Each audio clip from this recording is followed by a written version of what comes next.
예, 오늘 함께 보신 본문은 우리가 너무나 잘 알고 있는 사자굴에 던져진 다니엘에 대한 이야기입니다. 오늘 본문을 같이 살펴보면서 오늘 본문의 다니엘이 어떤 상황 속에서 왜 기도했는지, 어떻게 기도했는지, 기도라는 것이 어떤 것이고 우리가 어떻게 기도해야 하는지에 대해서 다니엘의 기도를 중심으로 함께 생각해 보도록 하겠습니다. 먼저 본문의 스토리를 간단하게 좀 정리를 해보겠습니다. 먼저 1절과 2절에 보면은 다리오라는 이제 메대 왕이 고관 120명과 총리 셋을 세웠습니다. 그 총리들 중에 한 사람이 바로 다니엘이었는데요. 3절에 보면은 그들 중에서 다니엘이 가장 뛰어나서 다리오 왕이 다니엘로 하여금 전국을 다스리게 하려고 합니다. 그러니까 이제 반발하는 사람들이 생기는 겁니다. 4절과 5절입니다. 이에 총리들과 고관들이 국사에 대하여 다니엘을 고발할 근거를 찾고자 하였으나 아무 근거 아무 허물도 찾지 못하였으니 이는 그가 충성되어 아무 구름대도 없고 아무 허물도 없음이었다고 말합니다. 다니엘을 반대하는 사람들이 다니엘의 허물을 찾으려고 하지만 찾지를 못합니다. 5절 말씀에 보면 그들이 이르되 이 다니엘은 하나님의 율법에서 근거를 찾지 못하면 그를 고발할 수 없으리라 라고 해서 그러니까 다니엘의 종교죠. 그가 섬기는 하나님을 섬기는 그의 신앙을 이용해서 다니엘을 음해하려고자 하는 음모를 꾸미게 됩니다. 그래서 7절부터 9절 말씀에 보면은 왕에게 한 법률을 만들자라고 제안을 합니다.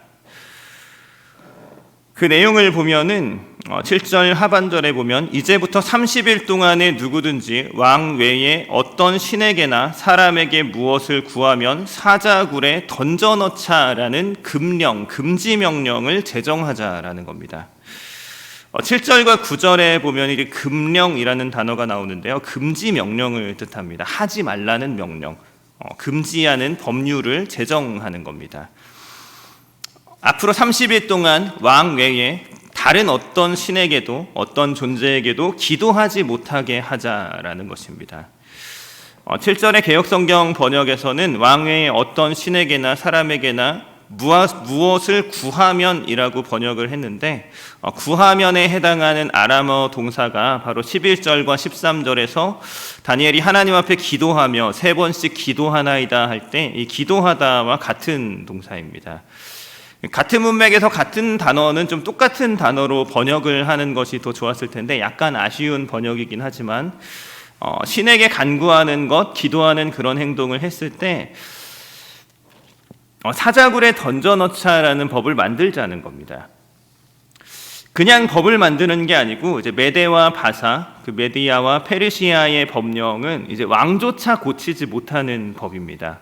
에스더서에 보면은 하만이 이제 모르드게를 모함해서 유대 민족들을 죽이기 위한 법을 만들잖아요. 근데 그것을 그 아닥사스다 왕도 변개를 못합니다. 그래서 에스더의 모든 사건이 끝난 다음에 그 하만 때 만들었던 그 법을 폐지한 것이 아니고 유대 민족들이 같이 모여서 싸울 수 있도록 다른 법을 만들어서 유대 민족들을 보호하는 것을 볼 수가 있습니다. 메대와 바사에서는 왕조차도 자기가 만든 법을 따라야 했고 그 법을 절대로 고치지 못합니다.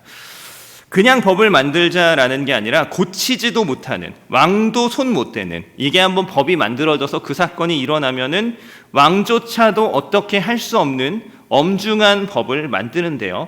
근데 이 법의 타겟이 정확하게 다니엘의 기도를 타겟하고 있는 법을 지금 만드는 것입니다. 그래서 9절에 보면 그 법이 만들어지고요. 10절에서 다니엘은 그럼에도 불구하고 계속해서 기도하고 기도함으로 인해서 12절, 13절에 보면 고발을 당하고 그래서 16절, 17절에 보면은 결국 사자굴에 던져지게 됩니다. 이후에 하나님께서 22절에서 사자들의 입을 막아버리셔서 23절에 보면은 다니엘이 무사히 나오게 되는 이야기를 우리는 너무 잘 알고 있습니다. 우리가 너무 잘 알고 있는 이 다니엘의 사자굴 이야기에서 오늘은 본문의 10절에 나오는 다니엘의 기도에 한번 주목해서 살펴보도록 하겠습니다. 크게 3가지 측면을 같이 살펴보겠습니다. 먼저는 다니엘의 기도가 가지는 이제 항상성에 대해서 살펴보도록 하겠습니다. 다니엘의 기도는 항상성 있는 기도였습니다. 항상 하는 기도였어요. 상황과 환경에 영향받지 않는 항상성이 있는 일관성이 있는 수준 높은 기도였던 것을 알 수 있습니다. 10절 말씀은 이렇게 말합니다. 다니엘이 이 조서에 왕의 도장이 찍힌 것을 알고도 자기 집에 돌아가서는 윗방에 올라가 예루살렘으로 향한 창문을 열고 전에 하던 대로 하루 3번씩 무릎을 꿇고 기도하며 그의 하나님께 감사하였던 것을 우리가 알 수 있습니다. 전에 하던 대로 하루 3번씩, 이것이 다니엘의 기도의 항상성을 표현하는 말 중에 하나입니다. 다니엘이 원래 기도하는 사람이었다는 겁니다. 항상 기도하던 사람이었습니다. 근데 그 기도를 자기의 삶의 위기가 닥칠 때에도 계속해서 지속했다라는 것을 보여줍니다. 다니엘의 이 기도를 계속 지속하는 것이 놀라운 것은 왕의 이 법이 한시적인 시한부의 법령이었기 때문에 그렇습니다. 영원히 기도하지 말라는 게 아니에요. 한 달만 안 하면 됩니다. 30일만 멈추면 돼요. 아니면 30일만 숨기면 됩니다.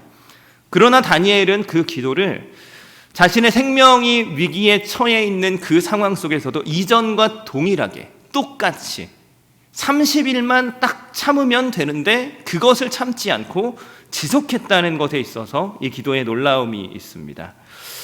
다니엘은 어떻게 이렇게 상황과 환경에 영향을 받지 않고 자신이 목숨이 걸려있는 이런 상황 속에서도 언제나 항상 일관성 있게 기도할 수 있었을까요? 먼저 우리가 주목해 보아야 하는 것은 기도에도 관성이 있다는 겁니다. 기도의 관성, 기도의 습관에 대한 것입니다. 다니엘은 평소에 원래 기도하던 사람이었기 때문에 위기의 순간에도 계속해서 기도할 수 있었습니다. 기도에도 관성이 있기 때문에 기도하는 사람, 평소에 기도하던 사람, 기도의 습관이 갖춰져 있는 사람은 위기의 순간에도 기도를 합니다. 관성이라는 것은 어떤 물체가 지금 있는 상태 그대로 있으려고 하는 성질을 뜻하는 물리학적인 용어입니다. 기도에 관성이 있다는 말은 기도하는 사람은 계속 기도하는 상태에 그대로 머물러 있으려고 하고 기도하지 않던 사람은 계속 기도하지 않은 상태에 그대로 머물러 있으려고 하는 관성이 기도에도 존재한다는 것을 의미합니다. 다니엘은 평소에 기도하던 사람이었습니다.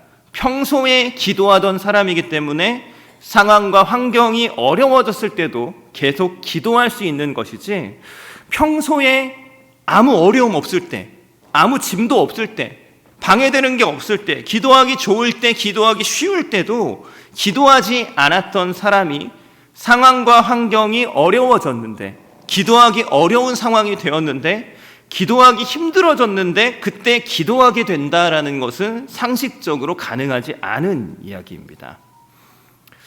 개역성경에서 전에 하던 대로 하루 3번씩 기도했다라고 번역된 이 부분의 아람어 원어에는 이유를 나타내는 접속사가 있습니다. 다니엘이 전에 하던 대로 그대로 기도했다라는 이야기가 아니고 이유를 말해주는 거예요.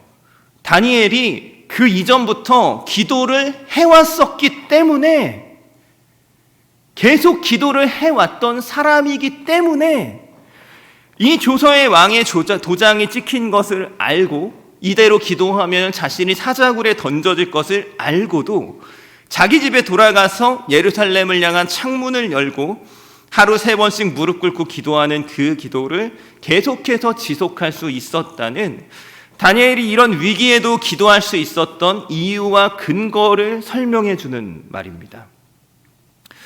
대한성서공회에서 가장 최근에 번역한 새한글 성경에서는 그래서 10절 말씀에서 이 접속사를 살려서 그러고는 하루에 3번 무릎을 꿇고서 자신의 하나님 앞에서 감사 찬양의 기도를 드렸다. 그 전부터 이렇게 해왔기 때문이다 라고 번역을 했습니다. 그 전부터 이렇게 해왔기 때문인 거예요. 전에 하던 대로 그냥 계속 기도했다 이 정도 의미가 아니고, 다니엘이 그 전부터 이렇게 기도해왔던 사람이기 때문에 그가 그 전에도 위기가 없을 때도 계속 그렇게 기도했던 사람이기 때문에 조서의 왕의 도장이 찍힌 것을 알고도, 자기 목숨이 달려있는 것을 알고도 동일하게 예루살렘을 향한 창문을 열고 하루 3번씩 무릎을 꿇고 기도하고 감사할 수 있었다는 다니엘의 기도의 근거를 제시해주고 있는 것입니다. 어떻게 다니엘이 자기 목숨을 내던져야 하는 이 상황 속에서 기도를 멈추지 않고 감사를 멈추지 않고 이 고난과 어려움을 돌파하며 기도와 감사로 하나님 앞에 나갈 수 있었는가? 전부터 계속 그렇게 해왔기 때문이라는 겁니다. 우리의 신앙의 여정에서 우리도 다니엘처럼 이렇게 항상성 있는 상황과 환경에 영향받지 않는 기도의 사람이 되기를 진심으로 축복합니다. 그러기 위해서 지금 우리가 하는 이 기도가 너무 중요한 겁니다. 위기가 없을 때, 우리가 기도할 수 있을 때, 평안할 때, 아무 방해가 없을 때에 우리가 하는 이 기도는 우리가 위기를 돌파하고 위기의 때에도 동일하게 기도할 수 있게 해주는 기도의 관성을 제공해주고 기도의 습관을 제공해주는 우리 신앙의 중요한 근간을 제시해주기 때문입니다. 우리가 다니엘처럼 평소에 기도하는 사람이 되기 위해서는 우리 자신의 삶을 다스려서 하나님께 올려드릴 수 있는 자기 통제력과 지혜를 갖춰야 됩니다. 우리 삶을 다스려서 하나님 뜻대로, 하나님 말씀대로 하나님이 기뻐하시는 것에 사용할 수 있는 내 자신에 대한 고도의 통제력과 지혜가 있어야 우리는 기도하는 삶을 살 수 있습니다. 내 삶을, 내 시간을 우리가 찾아내고 정복해서 그것을 기도에 사용해야 하는 것입니다. 하나님의 통치가 우리 삶에 임하는 일반적인 방법을 우리는 이해할 필요가 있습니다. 하나님의 통치와 다스림은 정복과 다스림의 방법으로 우리에게 임합니다. 하나님의 통치가 우리 삶에 임하지 않는 가장 큰 이유 중에 하나가 사실 우리 삶에서 우리 삶 자체에 대해서 하나님이 우리를 못 다스리는 게 아니고 내 자신도 내 자신을 다스리지 못하는, 내 자신의 통제력도 나에게 미치지 못하는 경우가 많기 때문인 경우가 많습니다. 그러니까 하나님의 다스림, 하나님의 통치는 고사하고 우리의 통치도 없는 겁니다. 내 인생이지만, 내 시간이지만 내 뜻대로 내 의지대로 내가 사용하지 못하는 겁니다. 잠을 자거나 멍하니 시간을 때우면서 흘려보내는 시간들이 너무 많은 거예요. 내가 그 시간을 통제하지 못하는 겁니다. 우리 자신이 내 자신을 다스리지 못하는 것입니다. 스스로 인생에 대한 주권을 내가 행사하지 못하고 있는 겁니다. 이스라엘 백성들이 가나안 땅에 들어가서 그 땅을 분배해서 그 모든 가나안 땅들이 이스라엘 땅에 이스라엘 자손들의 기업으로 분배돼서 그들의 소유가 됐습니다. 근데 이게 분배돼서 내 기업인데 내 소유인데 이스라엘 백성들이 들어가서 그 땅을 정복하고 싸워서 그 땅을 다스리지 않으면은 통치권이 거기에 미치지 않는 거예요. 이스라엘이 들어가서 정복한 땅이어야 이게 내 기업인데 내 땅이긴 한데 그래야지 내가 그 땅에서 통치권을 행사하고 하나님의 법에 따라서 하나님의 땅으로 하나님의 나라로 다스리든지 말든지 하는 게 되는 건데 애초에 정복되지 않은 땅은 그냥 그 땅에 살던 가나안 사람들의 살던 습성대로 그대로 살게 되는 겁니다. 이방인들이 지배하고 이방인들이 자신의 신을 섬기고 자신들의 저급한 문화를 퍼뜨리는 그런 땅으로 계속 남아있게 되는 겁니다. 그 땅을 거룩하게 하려면, 그 땅에 하나님의 다스림이 임하게 하려면, 그 땅을 하나님의 나라로 만들기 위해서는 먼저 그 땅이 내 땅이긴 하지만, 내 기업이긴 하지만 그 땅에 있는 이방인들을 몰아내고 죽여 없애고 그 땅을 정복해서 우리 주권 아래에 넣는 싸움이 먼저 선행돼야 하는 겁니다. 내가 그 땅에 대한 주권과 통치권을 행사할 수 있을 때 그때 내가 그것을 하나님의 법을 따라서 할 거냐, 다른 법을 따라서 할 거냐는 그 이후에 결정되는 거죠. 마찬가지로 우리가 우리의 삶을, 우리의 시간을 정복하고 다스린 후에야, 그리고 우리가 그 정복한 시간을 하나님의 다스림과 통치를 따라서 하나님의 법을 따라서 살아가기 시작할 때 우리 삶의 가장 구체적인 영역 가운데 하나님의 통치가 임하기 시작하는 겁니다. 그런데 많은 경우 우리는 우리 스스로의 게으름과 연약함 때문에 세상의 허망함과 헛된 것들에 내 인생인데, 내 시간인데 내가 사용하지 못하고 헛된 것들에게 내어주는 경우들이 너무나 많은 것입니다. 그래서 우리가 기도하는 사람이 되고 싶다, 그렇다면은 찾아내야 돼요. 시간을 찾아내야 됩니다. 저절로 되는 게 아니에요. 내가 기도하고 싶다라는 마음을 먹었다, 그런다고 내가 기도를 하게 되느냐? 절대 그렇게 되지 않습니다. 구체적으로 내 삶의 시간 중에서 어느 시간을 내가 기도할 것이고, 그 시간을 내가 어떻게 다스릴 것이고, 그것이 만약에 새벽 시간이다, 그럼 그 시간에 내가 껴있기 위해서 그 전날 밤 시간을 컨트롤하고 다스려야 그 시간을 내가 가지고 기도하는 데 사용하는 사람이 될 수 있는 것입니다. 다니엘은 평소에 항상 기도하면서 이 싸움을 매일 해나갔었던 사람입니다. 기도할 수 없을 만한 상황들이 있었겠죠. 일이 닥쳐오겠죠. 그를 방해하는 수많은 것들이 그에게 있었지만 그 모든 것을 이겨내고 평소에 기도의 삶을 살아나갔던 다니엘에게 자신의 생명이 닥쳐있는 더 큰 위기긴 하지만 이것도 그가 평소에 이겨왔었던, 싸워왔었던, 다스려왔었던 그 싸움과 동일한 하나의 싸움이 추가된 것이었기 때문에 다니엘은 이 상황과 환경에 영향받지 않는 전천후의 기도의 사람으로서 기도의 삶을 살아갈 수 있었던 것입니다. 우리도 우리의 인생과 시간을 잘 다스려서 다니엘처럼 이렇게 평소에 기도하면서 기도의 습관을 잘 쌓아나가고 기도의 관성을 잘 쌓아나가서 위기의 순간에 기도하면서 하나님의 은혜를 맛보며 상황과 환경을 뛰어넘는 전천후의 기도의 사람들이 되기를 축복합니다. 다음으로 다니엘의 이 기도는 위기를 초래한 기도가 아니라 위기를 돌파하는 기도, 문제를 해결하는 기도였다는 것입니다. 기도는 위기를 불러오는 것이 아니고 위기를 해결하는 것이 기도입니다. 11절부터 13절까지 말씀을 보면은 마치 기도가 위기를 불러온 것 같아 보입니다. 기도가 문제를 일으키는 것 같아요. 기도하지 않으면 문제가 발생하지 않으니까요. 사람들이 발견합니다. 다니엘이 자기 하나님 앞에서 기도하고 간구하는 것을 발견합니다. 그래서 다니엘이 사자굴에 던져지게 되는 거죠. 위기가 닥치는 거예요. 기도했기 때문에. 기도하지 않았으면 아무 문제도 생기지 않았을 거라는 거죠. 기도하지 않았으면 위기도 문제도 없었을 것만 같습니다. 기도가 위기를 초래한 것 같아요. 기도가 문제를 일으킨 것 같습니다. 근데 정말 그렇습니까? 과연 본질적으로 기도가 위기와 문제를 불러 일으킨 걸까요? 아닙니다. 문제의 근본은 다니엘이 기도하느냐 기도하지 않느냐가 아니라 문제의 근본은 이 반대자들의 시기심에 있었습니다. 그들은 기도가 아닌 다른 곳에서 백방으로 방법을 찾아봤습니다. 그리고 찾고 또 찾다가 찾지 못해서 다니엘의 기도라는 것을 걸고 넘어지는 방법을 찾아냈습니다.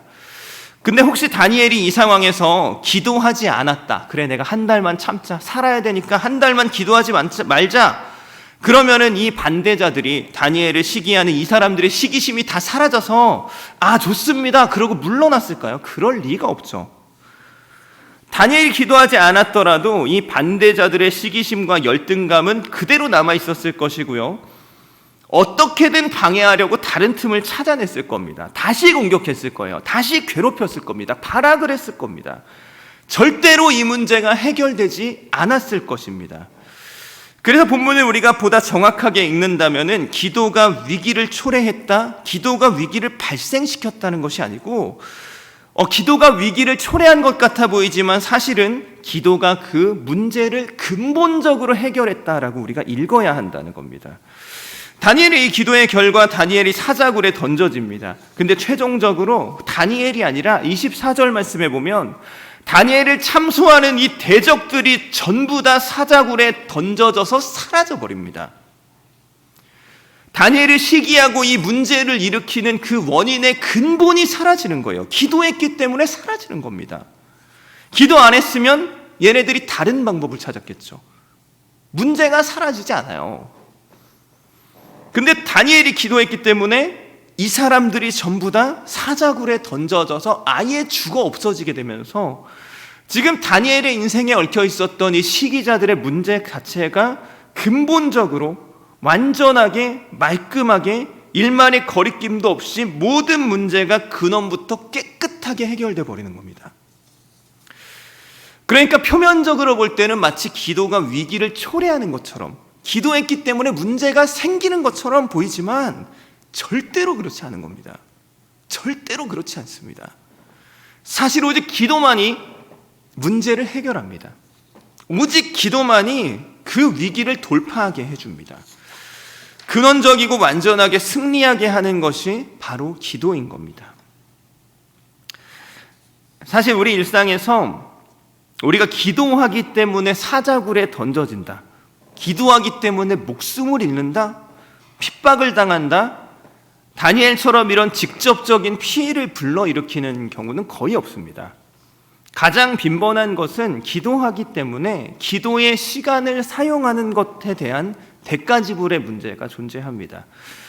기도의 시간을 사용하기 때문에 내 삶의 시간을 거기에 빼앗기게 되고 내 다른 삶이 잘 되지 않는다고, 기도의 시간을 사용하지 않고 그 시간에 다른 일을 하는 것이, 공부를 하는 것이 더 낫다는 생각을 우리는 우리 일상에서 제법 자주 하게 됩니다.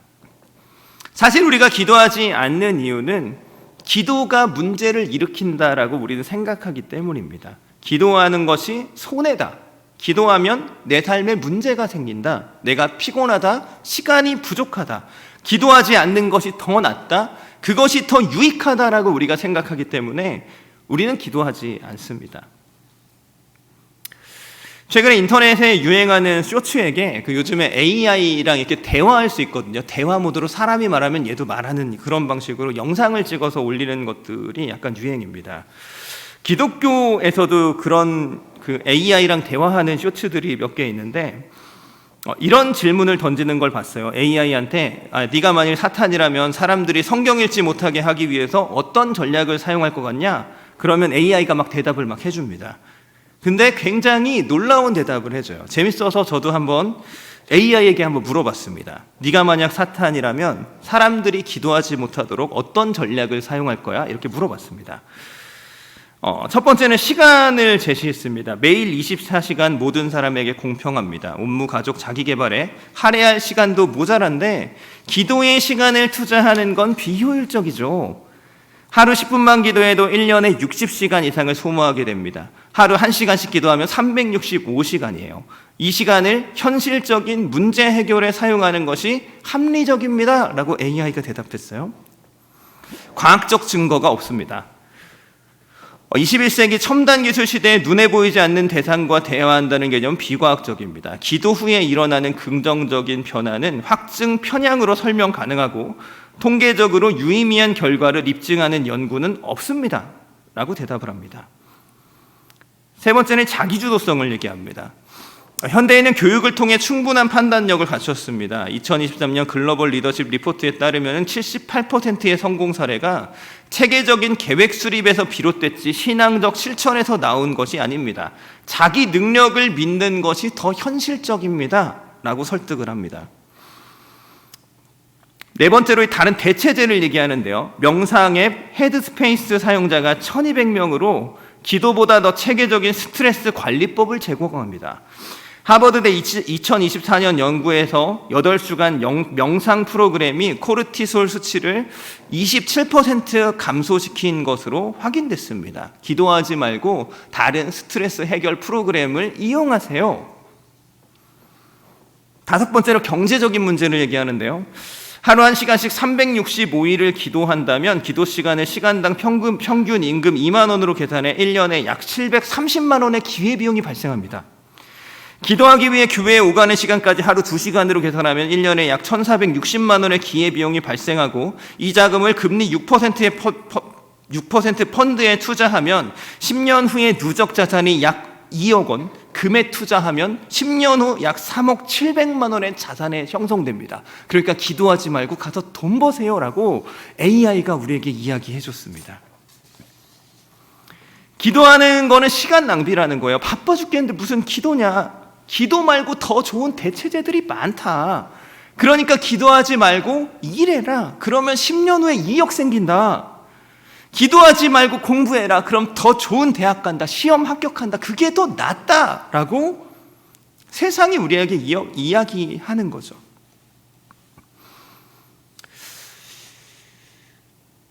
그러니까 많은 경우에 우리는 다니엘처럼 우리 생명이 위험하다, 기도했기 때문에 문제가 생긴다라는 극단적인 생각까지는 가지 않더라도, 기도하면 내가 죽어 막 이렇게까지는 아니더라도 기도하는 게 손해야, 기도하면 문제가 생겨, 기도하지 않는 것이 더 좋아라고 생각하기 때문에 기도하지 않는다는 겁니다. 기도의 시간을 보내기 때문에 우리의 휴식 시간이 줄어들게 되는 겁니다. 기도의 시간을 사용하기 때문에 우리가 잠을 좀 더 못 자게 되는 거죠. 우리가 그냥 멍 때리는 시간, 게임하고 SNS, 유튜브 그냥 쳐다보는 시간, 사람들을 만나서 대화하는 시간이 줄어들게 되는 겁니다. 물리적인 업무나 공부 시간이 줄어들게 된다는 거죠. 내가 무엇인가를 준비하고 무엇인가를 행할 시간이 부족해진다는 겁니다. 우리 일상에서 우리가 기도할 때 우리에게 가장 빈번하게 일어나는 위기와 문제는 굳이 말하자면 이런 대가지불의 문제입니다. 교회까지 나와서 시간을 들여서 기도하고, 그거 안 하면 내가 잠도 잘 수 있는데, 내가 3시간도 못 자면서 막 이렇게 기도하는 게 맞는 거야 라는 생각이 막 든다는 겁니다.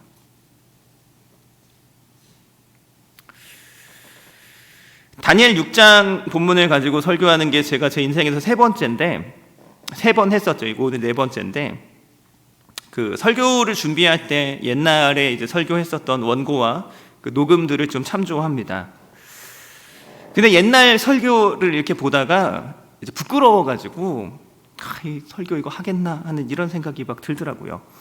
왜냐하면 그때도 6장 말씀을 이렇게 묵상하면서 그때도 기도해야지 막 결심하고 도전하고 제가 그때도 했거든요. 근데 지금 이 설교를 하면서 제가 또 그래야 되는 거예요. 부끄러운 이야기지만 최근에 제가 새벽 기도를 거의 못 오고 있어서 설교 시간에 기도 이야기를 하기가 굉장히 부담스럽습니다. 근데 주님께서 저에게 먼저 기도하라고, 이겨내라고 이 말씀을 주신 것으로 믿고, 저부터 기도의 자리를 지켜나가기 위해서 삶을 다스리고 시간을 선용하고 이 삶을 지혜로 다스려 나가겠다는 결단으로 이 말씀을 전합니다. 기도하지 않을 이유는 많습니다. 시간이 없어요. 잠을 못 잡니다. 올해 저희 교회 이제 사역자가 줄어들면서 이제 일이 많아졌잖아요. 그래서 저는 지금 거의 금토주 3일은 거의 아예 잠을 못 잡니다. 원래 금요일 저녁에는 청년들과 찬양 연습을 했었습니다. 금요일 날 그 연습하는 게 최근에는 거의 새벽 1시, 1시 반 전후로 끝납니다.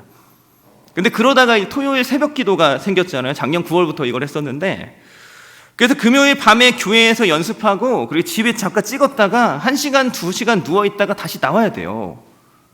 근데 그리고 나면은 토요일에는 한 5시간 정도 청장년들과 성경 공부를 합니다. 그리고 대부분의 작업과 모임은 토요일에 있어요. 이제 그거 끝나고 주일에 설교 준비를 해야 되는데, 작년에도 거의 밤을 샜었는데 이제 오후에 청년부 예배가 하나 더 생기면서 설교가 하나 더 생겼습니다. 그러니까 당연히 토요일도 못 자죠.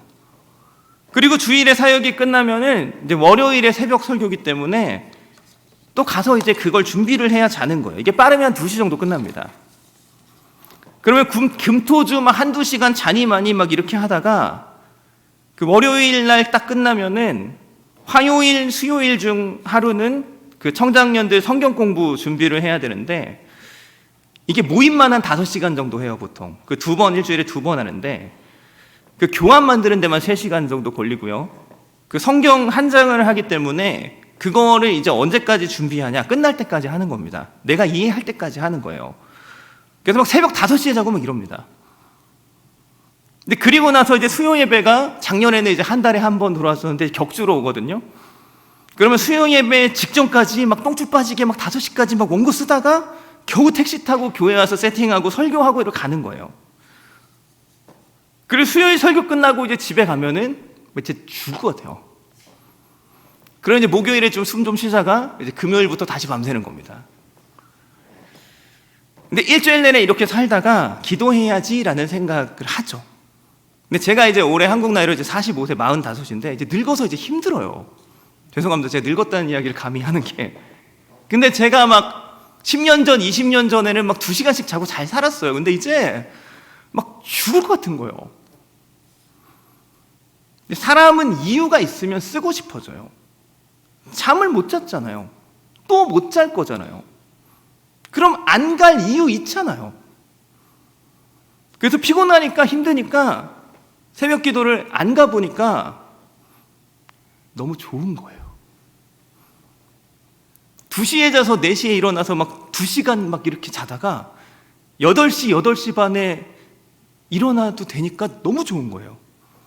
2시간도 못 자다가 막 6시간, 8시간 자니까 너무 좋은 거예요.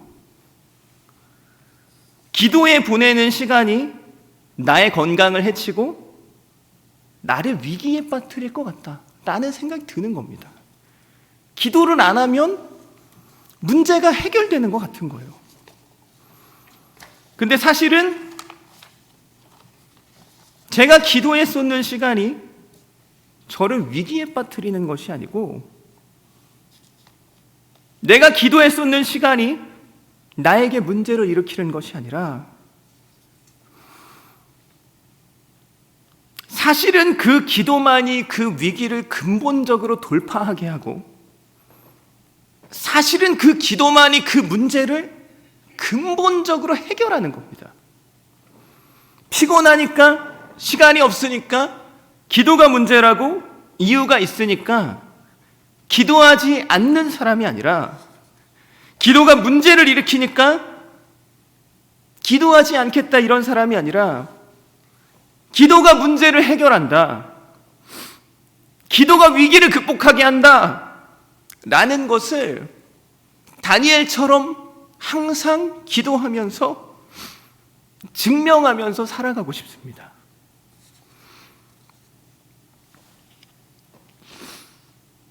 기도가 문제를 불러일으키는 것이 아니라 기도가 참으로 문제를 해결한다라는 것을 바쁠 때, 피곤할 때, 감당 안 될 때, 할 수 없을 때 그때 믿음으로 도전해보고 싶은 거죠. 그래서 문제가 생기는지 아니면 해결되는지 위기가 생기는지 아니면 돌파되는지 맡겨진 사역이 흥하는지 아니면 망하는지 교회가 잘 되는지 망하는지 제가 영혼을 더 잘 돌보고 더 사랑하게 되는지 그렇지 못하게 되는지 나의 설교가 더 나아지는지 망하는지 나부터 기도하면서 다니엘처럼 증명할 수 있었으면 좋겠습니다. 그래야지 약이 좀 팔리겠죠. 저 약이 듣는구나. 약이 필요한 사람들이 그래야 기도할 거 아니에요.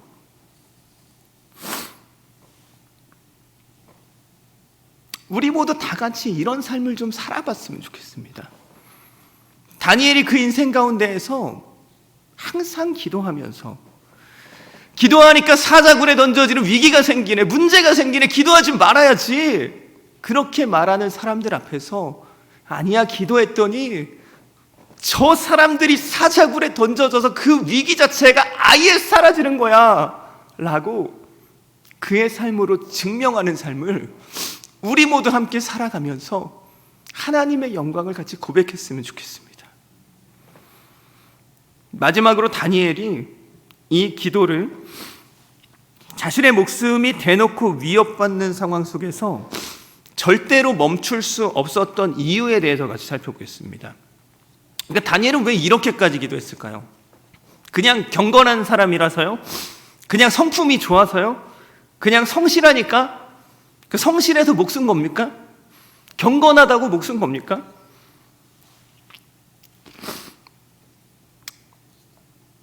교육자들이 이제 많이 쓰는 표현 중에 하나가 이제 목숨 걸고 기도한다, 목숨 걸고 기도한다 이런 표현 많이 씁니다.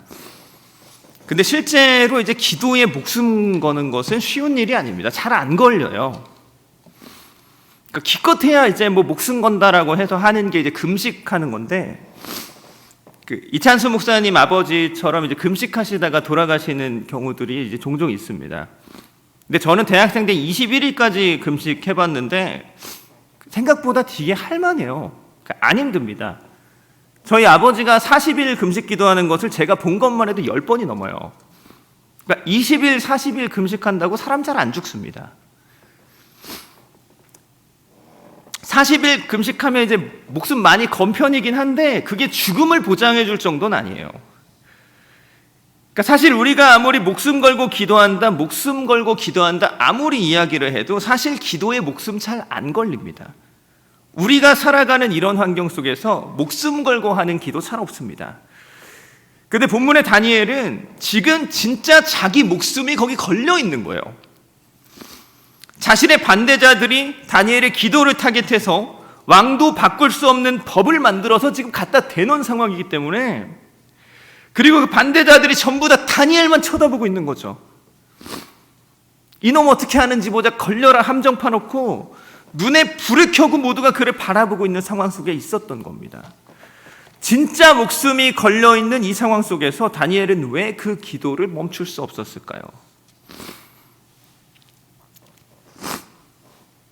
제가 어린 시절에 유초등부 시절에 제일 이해가 안 됐었던 게 창문만 좀 닫지 이거였거든요. 성경 어디 창문 열고 기도하라는 말이 있냐, 그냥 창문만 닫고 기도하면 되잖아. 근데 왜 굳이 창문 활짝 열고 기도해서 위기를 자초하는 건가? 저는 어릴 때 이게 너무 궁금했습니다. 근데 다니엘은 왜 그렇게 그 방법으로 기도하는 것을 절대로 멈추지 못했던 걸까요? 그 비밀은 바로 다니엘서 9장의 기도에 있습니다. 10절 말씀에서 다니엘의 기도를 묘사할 때 자기 집에 돌아가서 윗방에 올라가 예루살렘으로 향한 창문을 열고 전에 하던 대로 하루 3번씩 무릎을 꿇고 기도하며 그의 하나님께 감사했다라고 말합니다. 예루살렘으로 향한 창문을 열고 전에 하던 대로 하루 3번 무릎을 꿇고 기도했다고 다니엘의 기도의 자세를 설명하는 표현들이 자세하게 나와 있습니다. 먼저 무릎을 꿇는다는 것은 회개의 자세입니다. 우리가 잘 알다시피 유대인들의 기도의 기본적인 자세는 무릎을 꿇는 것이 아닙니다. 유대인들은 기본적으로 서서 기도했습니다.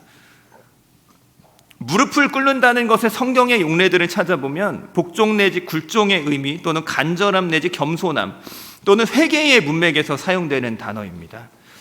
다니엘이 기도를 시작하게 된 다니엘서 9장의 내용들을 살펴보면 다니엘이 무릎을 꿇는 것은 에스라 9장 5절에서 같이 회개의 의미로 무릎을 꿇고 기도했던 것으로 볼 수 있습니다. 그리고 다니엘은 예루살렘으로 향한 창문을 열고 기도했는데요. 원래 기도는 예루살렘을 향해서 하는 기도가 아닙니다. 창문을 열고 예루살렘을 향해서 하는 기도는 성경에 딱 한 가지밖에 없습니다. 오직 단 한 가지 경우에만 예루살렘에 있는 성전을 향해서 기도하라고 성경이 말하고 있습니다. 열왕기상 8장 46절에서 50절 말씀인데요. 빨리 찾으시는 분들 같이 한번 찾아봐도 좋을 것 같습니다. 열왕기상 8장 46절부터 50절까지 말씀입니다.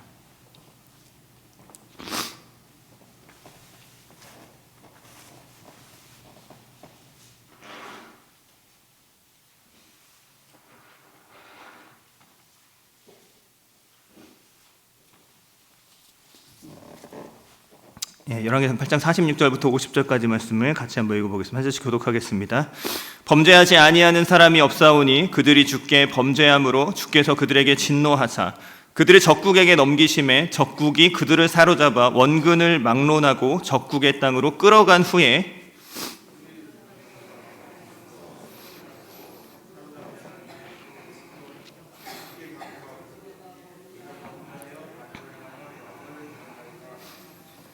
자기를 사로잡아간 적국의 땅에서 온 마음과 온 뜻으로 주께 돌아와서 주께서 그들의 조상들에게 주신 땅 곧 주께서 택하신 성읍과 내가 주의 이름을 위하여 건축한 성전 있는 쪽을 향하여 주께 기도하거든.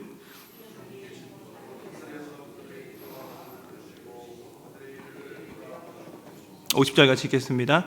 주께 범죄한 백성을 용서하시며 주께 범한 그 모든 허물을 사하시고 그들을 사로잡아간 자 앞에서 그들로 불쌍히 여김을 얻게 하사 그 사람들로 그들을 불쌍히 여기게 하옵소서.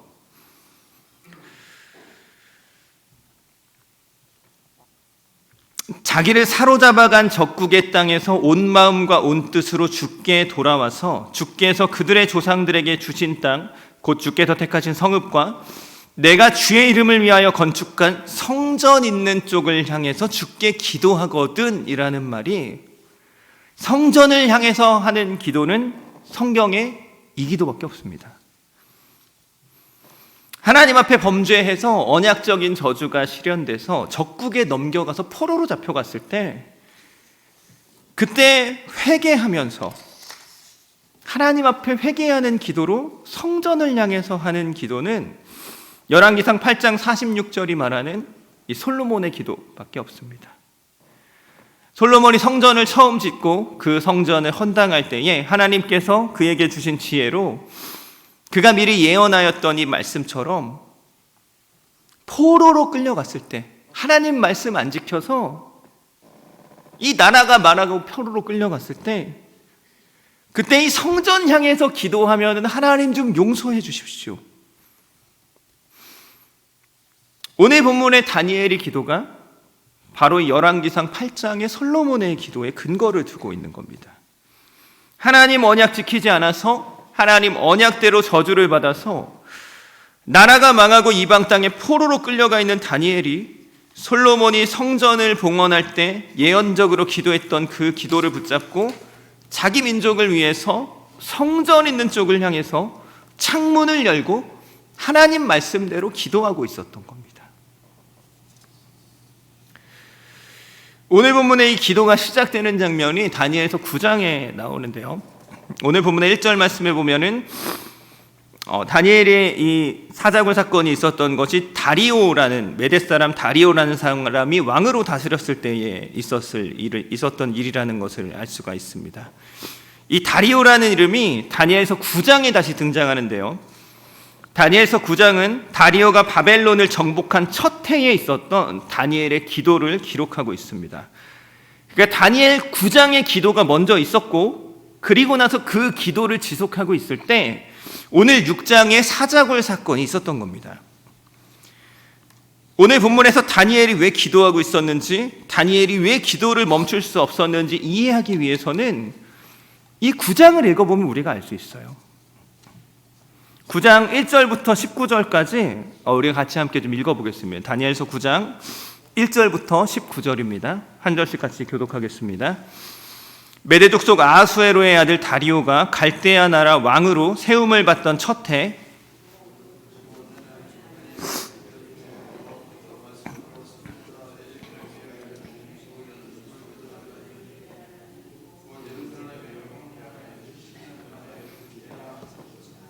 내가 금식하며 베옷을 입고 죄를 덮어쓰고 주 하나님께 기도하며 간구하기를 결심하고,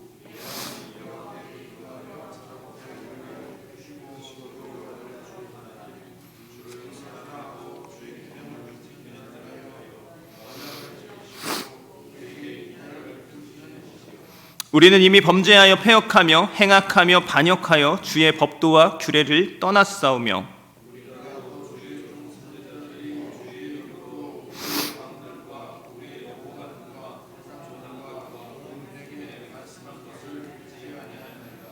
주여, 공의는 주께로 돌아가고 수치는 우리 얼굴로 돌아옴이 오늘과 같아서 유다 사람들과 예루살렘 거민들과 이스라엘이 가까운 곳에 있는 자들이나 먼 곳에 있는 자들이 다 주께서 쫓아내신 각국에서 수치를 당하였사오니 이는 그들이 주께 죄를 범하였음이니이다.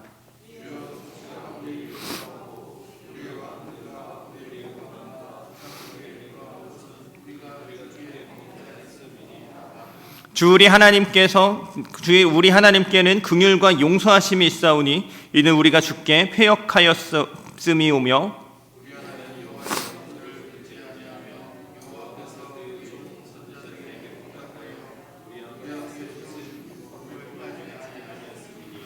온 이스라엘이 주의 율법을 범하고 치우쳐 가서 주의 목소리를 듣지 아니하였으므로 이 저주가 우리에게 내렸으되 곧 하나님의 종 모세의 율법에 기록된 맹세대로 되었사오니 이는 우리가 주께 범죄하였음이니이다.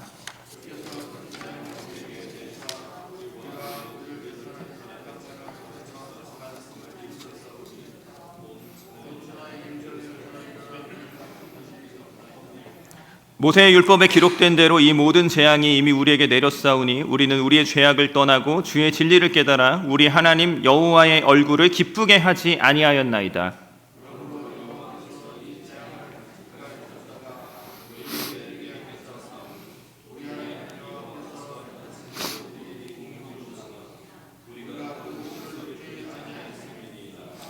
강한 손으로 주의 백성을 애굽 땅에서 인도하여 내시고 오늘과 같이 명성을 얻으신 우리 주 하나님이여, 우리는 범죄하였고 악을 행하였나이다.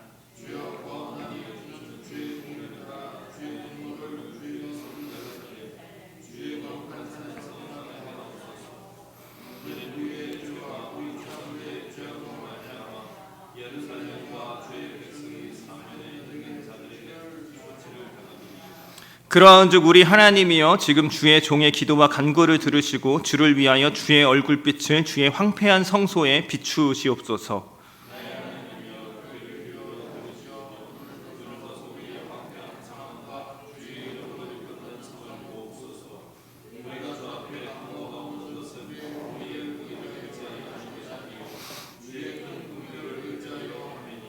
(19절) 같이 읽겠습니다. 주여 들으소서, 주여 용서하소서, 주여 귀를 기울이시고 행하소서, 지체하지 마옵소서.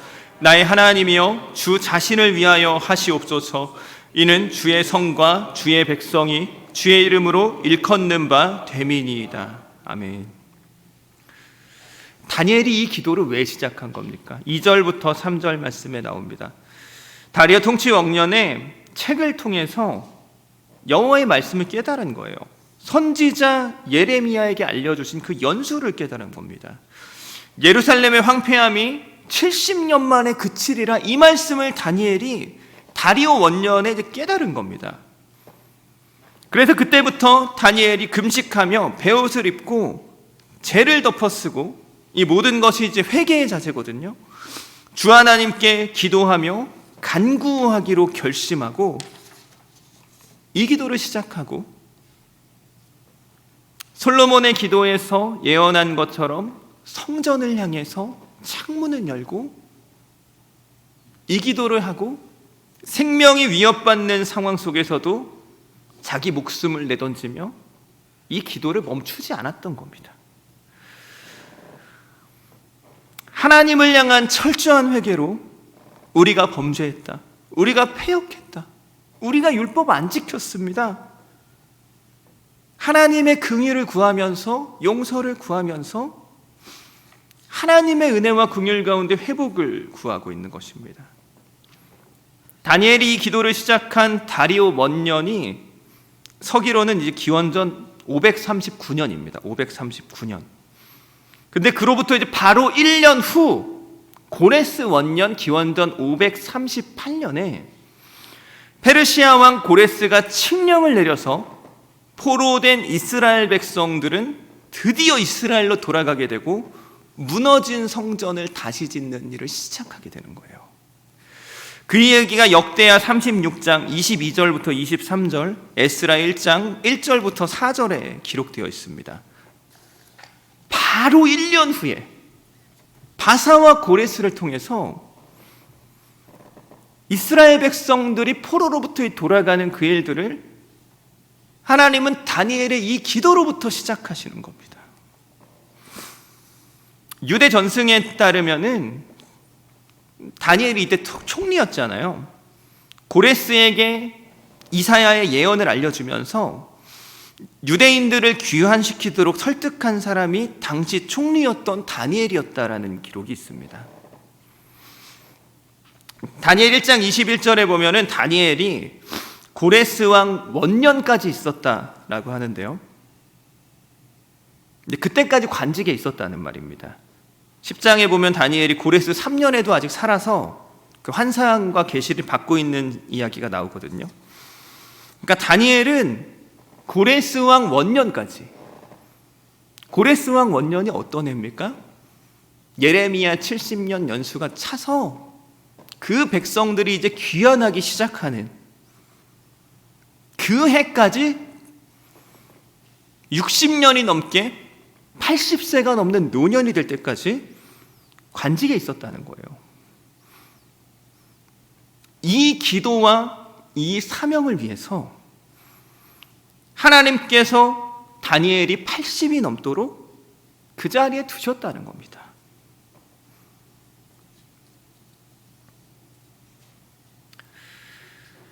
많은 경우 우리는 하나님 앞에 어떤 자리에 대해서, 어떤 특정한 직업이나 시험이나 대학이라든가 그런 자리에 대해서 기도하는 경우들이 많습니다. 근데 하나님의 관심은 그 자리보다 사명에 있으신 것 같아요. 하나님이 맡기신 일, 그분의 사명에 집중할 때 자리는 따라오는 거죠. 근데 사명이 없는 자리는 왜 필요한 겁니까?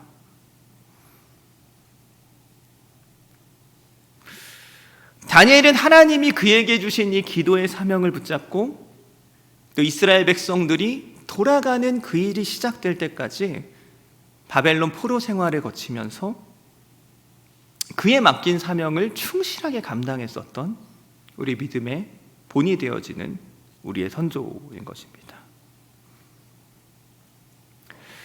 사자굴 속에 던져넣겠다는 바꿀 수 없는 금령 앞에서도 멈출 수 없었던 다니엘의 이 기도는 예레미야 70년을 깨달은 다니엘이 시작한 그의 나라와 민족을 향한 멈출 수 없는 기도였습니다.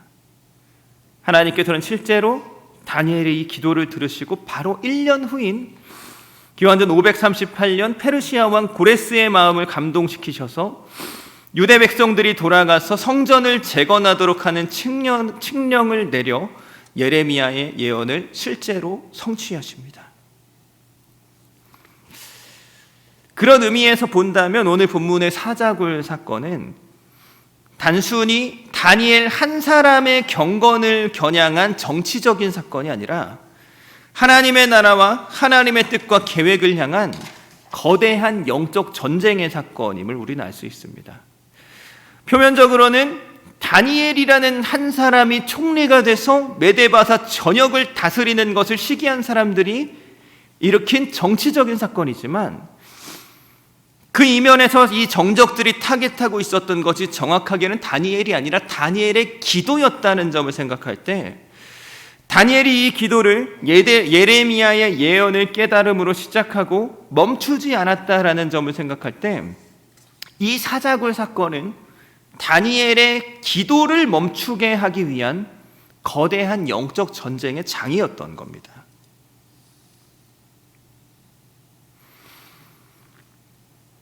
사실 다니엘서를 면밀하게 살펴보면은 굉장히 많은 사람들이 다니엘서를 읽을 때 궁금해하는 것 중에 하나가 앞에 3장의 풀무불 사건 때 다니엘은 도대체 뭐 하고 있었냐 하는 겁니다. 3장의 풀무불 사건은 다니엘의 새 친구들만이 등장하고 무슨 이유에서인지 알 수 없지만 다니엘의 3장의 풀무불 사건에 연루되지 않습니다. 그러니까 무슨 얘기냐면은 다니엘은 80이 되는 노인이 될 때까지 풀무불 사건에도 연루되지 않고 그냥 별 고난 없이 잘 살았습니다. 근데 80이 넘은 노년에 인생의 말년에 사자굴에 던져지는 위기를 겪는데 그 이유가 무엇이냐? 기도 때문이라는 거예요. 다니엘이 예레미야 70년에 깨닫고 기도하지 않았을 때 그는 평안하게 잘 살았습니다. 근데 그가 기도를 시작했을 때 그 기도를 멈추게 하려고 원수들이 득달같이 달려들어 전쟁을 시작한 겁니다. 7절 말씀에 보면은 나라의 모든 총리와 지사와 총독과 법관과 관원이 의논하고 이 법률과 금령을 제안하는 것을 볼 수 있는데요. 나라의 모든 총리와 지사와 총독들과 법관과 관원들 모두가 다니엘의 기도를 방해하는 이 금령의 발의자였다는 것을 말하는 겁니다. 온 나라가 총력을 기울여서 하고 있는 게 뭡니까? 다니엘 기도 못하게 하는 걸 하고 있는 거예요. 다니엘이 기도하는 것을 원수가 얼마나 전심을 다해서 방해하려 하는지 알 수 있는 겁니다. 기도는 중요한 겁니다. 그냥 해도 되고 안 해도 되는 것이 아니고 결정적인 것이고 중요한 것이고 치명적인 것입니다. 우리의 기도도 마찬가지죠. 우리의 기도도 중요한 겁니다. 치명적인 겁니다. 결정적인 겁니다. 그래서 우리가 기도하려고 할 때, 기도하기 시작할 때 원수가 그가 할 수 있는 모든 수단과 방법을 동원해서 우리를 방해하기 시작하는 겁니다. 내가 기도할 시간이 없는 거, 내가 피곤한 거 단순히 그냥 세상이 분주해서 그런 거 아닐 수 있습니다. 단순히 나 한 사람의 개인의 일상 때문이 아닐 수 있습니다. 기도가 너무나 중요하고 의미 있고 가치 있는 것이기 때문에 원수가 기도하는 사람을 어떻게든 막으려고 수단과 방법을 가리지 않고 모든 청력을 기울여서 우리를 막고 있기 때문에 그럴 수 있습니다. 많이 드는 비유 중에 축구나 농구에 하는 비교하는 비유가 있는데, 옛날 농구 격언 중에 이제 신명호는 놔둬라는 격언이 있어요. 옛날 KCC 농구 선수 중에 신명호라고 수비가 아주 뛰어난 선수가 있었는데, 이 선수가 수비는 정말 잘하는데 공격력이 별로예요. 그래서 상대 감독들이 신명호는 놔두라고, 제발 제 수비하지 말라고 열심히 소리치는 장면들이 그 농구인들 사이에선 유명합니다. 그런 거죠. 우리가 축구나 농구 같은 이런 운동을 하는데 제가 진짜 공격력이 더럽게 없어요. 전혀 위협적이지 않아요. 공을 안 가지고 있어. 아니면 아예 경기장 밖에 앉아있는 후보 선수예요. 그러면 수비수가 나를 안 건듭니다. 편안하게 가만히 놔둬요. 무슨 짓을 하든지 신경 쓰지 않습니다. 위협이 안 되니까요. 근데 내가 공을 가지고 있어요. 너무 잘해요. 위협적이에요. 슈팅할 수 있는 지역에 가까이 막 돌파를 했습니다. 나의 위치와 실력이 위협적일수록 반칙을 하든 막 얘를 죽이든 수단과 방법을 가리지 않고 우리를 막으려고 한다는 거예요. 기도하는 사람은 하나님의 나라에서 이런 핵심 멤버가 같습니다. 골 결정력이 좋고 드리블을 잘하고 위협적인 슈팅을 날리는 에이스 선수와 같은 거예요. 기도하는 한 사람을 어떻게든 막아내려고 원수는 수단과 방법을 가리지 않고 모든 위협을 다 하는 겁니다. 근데 기도하지 않은 사람은 가만히 놔두죠. 그 사람은 경기장 밖에 있는 후보 선수 같아서 원수에게 아무런 위협도 되지 못하는 겁니다. 우리 이 땅에서 살아가는 이 삶에서 어떤 사람이 되면 좋겠습니까?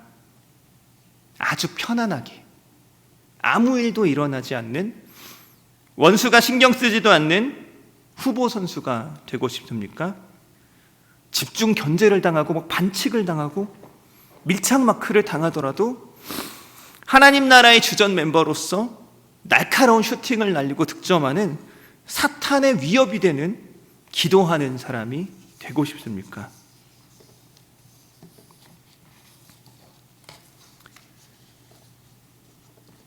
우리의 삶에서 기도하지 못할 이유들이 너무나 많다면, 기도하면 죽을 것만 같고 기도하지 않을 때 너무나 편안하다면, 그것은 하나님께서 우리에게 기도의 사명을 맡기시고 우리의 기도를 통해서 일하시기로 작정하신 다니엘과 같은 기도의 사람들이기 때문일 수 있습니다.